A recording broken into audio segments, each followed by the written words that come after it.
Hello class, we will see some examples on here probability. If three coins are tossed at a time, find the probability of here obtain at least one head. Head आने की probability कितनी रहेगी?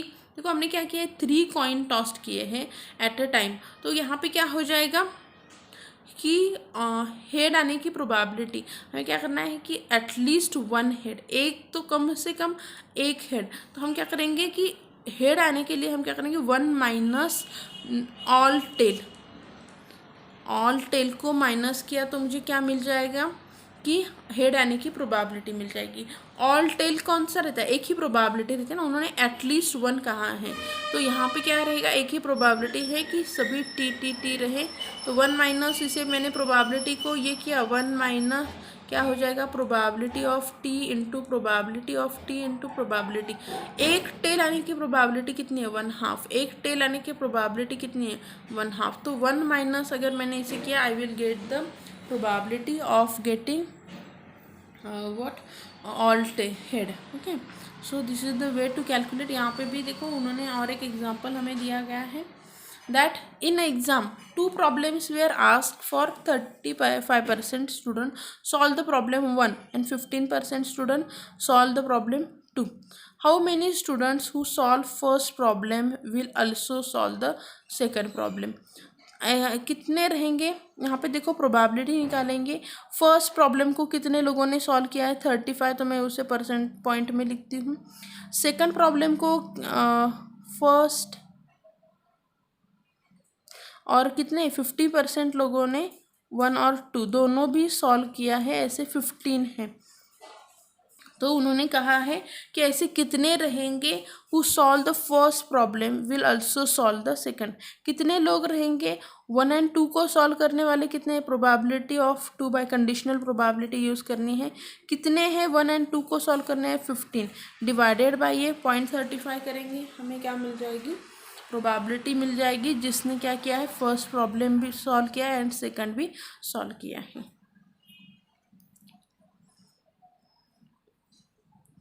Okay, there are so many examples, you can see and solve the examples।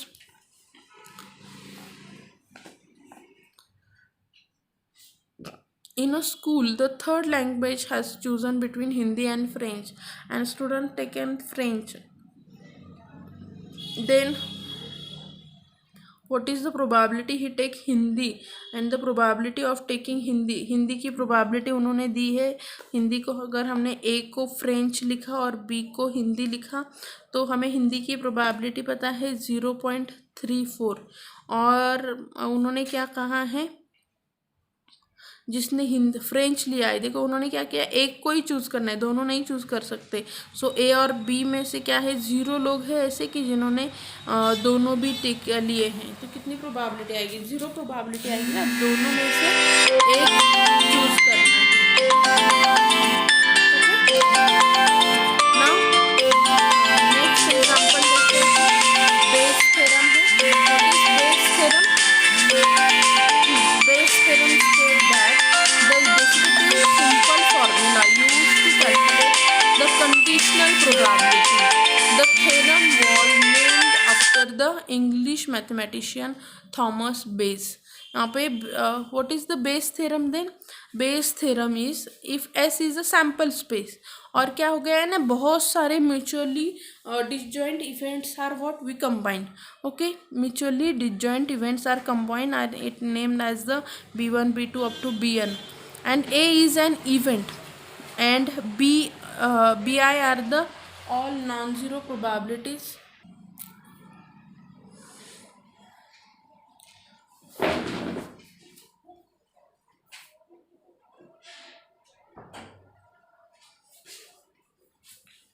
Bayes theorem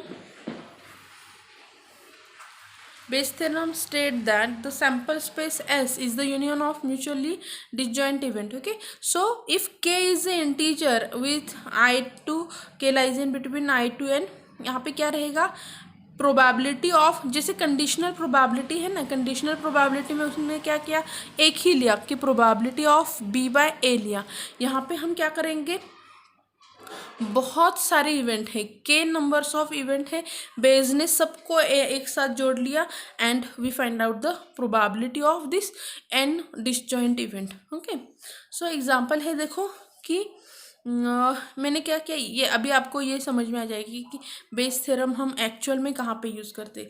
देखो, एक क्या है, earn है या फिर एक बैग है, उसमें क्या है कि 3 ब्लू बॉल से, 4 कित क्या है, ग्रे बॉल से, देन एक और एक बैग है, ये तो मेरा सपोज मैंने बैग ए ले लिया। ओके, फिर दूसरे इसमें क्या है कि 5 ब्लू बॉल से एंड 3 क्या है, ग्रे बॉल से। अभी हमने क्या किया कि a ball selected by choosing the one of the bags, मैंने क्या किया, एक बॉल एक बैग से निकाल लिया, सपोज मैंने ए बैग से एक बॉल निकाल लिया and then pick a bag,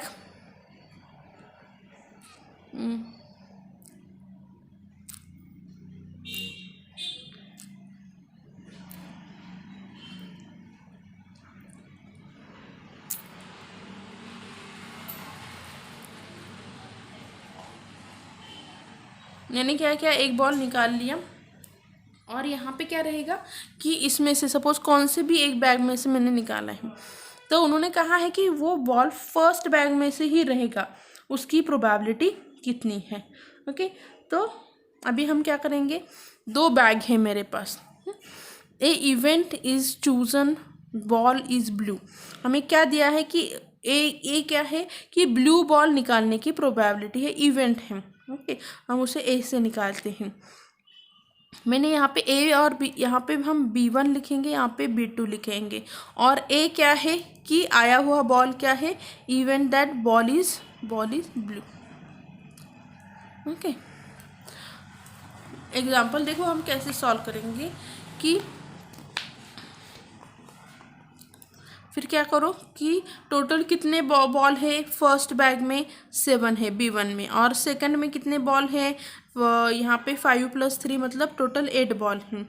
हमें ब्लू बॉल है, फर्स्ट इसमें कितने ब्लू बॉल है, सो 3/7, सेकंड में कितने हैं, तो A/B1 कितना देगा, 3/7, A/B2 इज इक्वल्स टू 5/8।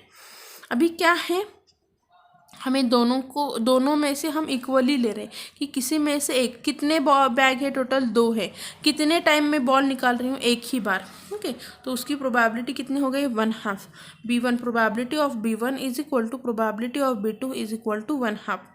अभी इंटरसेक्शन करेंगे हम, प्रोबेबिलिटी ऑफ ए इंटरसेक्शन मतलब जो बॉल मैंने निकाला है वो B1 से आने की प्रोबेबिलिटी कितनी है कि A/B1 इंटू 1/2 इज 3/, और A/B2 इज इक्वल्स टू, उसकी प्रोबेबिलिटी कितनी हो गई, 5 है।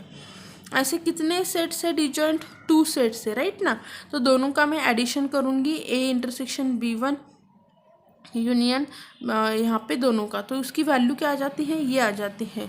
सो आपकी प्रोबेबिलिटी ऑफ B1 डिवाइडेड, हमने यहाँ पे क्या निकालना है, A/B1, पर अभी मुझे क्या निकालना है, B1/A, तो वो क्या आ जाएगा, probability of B1 intersection A। Probability of B1 intersection A हम कैसे निकालेंगे, यहाँ पे देखो टोटल कितने बॉल्स हो गए,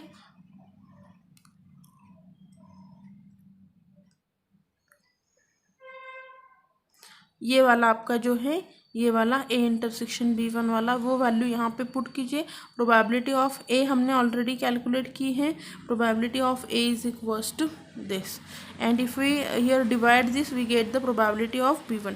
अभी बेस थ्योरम में सब्स्टिट्यूट करो, आपको क्या मिल जाएगा, आंसर मिल जाएगा। अभी आपको बड़े एग्जाम्पल्स नहीं है तो हम ज़्यादा एग्जाम्पल नहीं लेते, आपको एक कंसेप्ट समझ में आनी चाहिए, इसलिए हमने क्या किया, उसे पूरा डिटेल में ले लिया। What is the independent event. अभी इंडिपेंडेंट इवेंट का मतलब क्या रहता है, अगर A and B are 2 event in the sample space and A and B are independent if and only if, तो क्या रहेगा, A intersection B is equals to probability of A into probability of B। Suppose a coin is tossed twice and then it is clear that the outcome of first toss does not depend in any way on outcome the second toss is, यहाँ पे क्या रहेगा आपका कि independent. यहाँ पे दो event है, एक के बाद मैंने एक कॉइन एक बार टॉस किया, देन उसके बाद से वही कॉइन दूसरी बार टॉस किया, इसे क्या कहते हैं, इंडिपेंडेंट इवेंट। अगर मैं दोनों भी कॉइन एक साथ टॉस करती हूँ ना तो उसे कहते हैं डिपेंडेंट इवेंट। ओके, उसका फॉर्मूला है, फॉर्मूला आपको याद रखना है, A intersection B is equals to this. Okay, उन्होंने यहाँ पे प्रूफ किया है, प्रूफ अभी आपको नेसेसरी नहीं है, इसके लिए हम थोड़ा स्किप करते हैं। और ये चीज़ आपको याद रखनी कि probability of A by B is equals to probability of A, probability of B by A is equals to probability. और जब आपका इवेंट इंडिपेंडेंट रहेगा देन उसकी probability is this. Okay, now next is disjoint event. जो अभी हमने देखा disjoint है इवेंट, अगर आपके दोनों भी इवेंट डिसजॉइंट है, एक दूसरे का किसी भी तरह से उनका कोई भी कनेक्शन नहीं है। ओके, इंडिपेंडेंट अलग चीज़ है, डिसजॉइंट अलग है। कि क्या हो गया, कहीं पे रेनफॉल हो, बहुत ज़्यादा रेन हो गई, और यहाँ पे हमारे यहाँ पे क्या है कि नया चैनल खुल गया, दोनों का कोई भी रिलेशन नहीं है, इसे डिसजॉइंट इवेंट कहते हैं।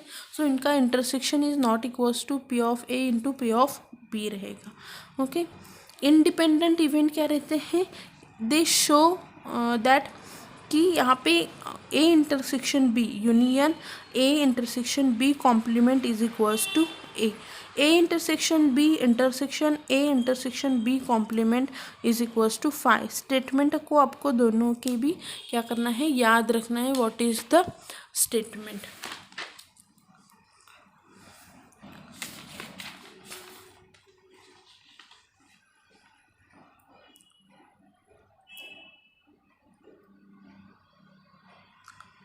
Now next is counting probabilities of the intersection of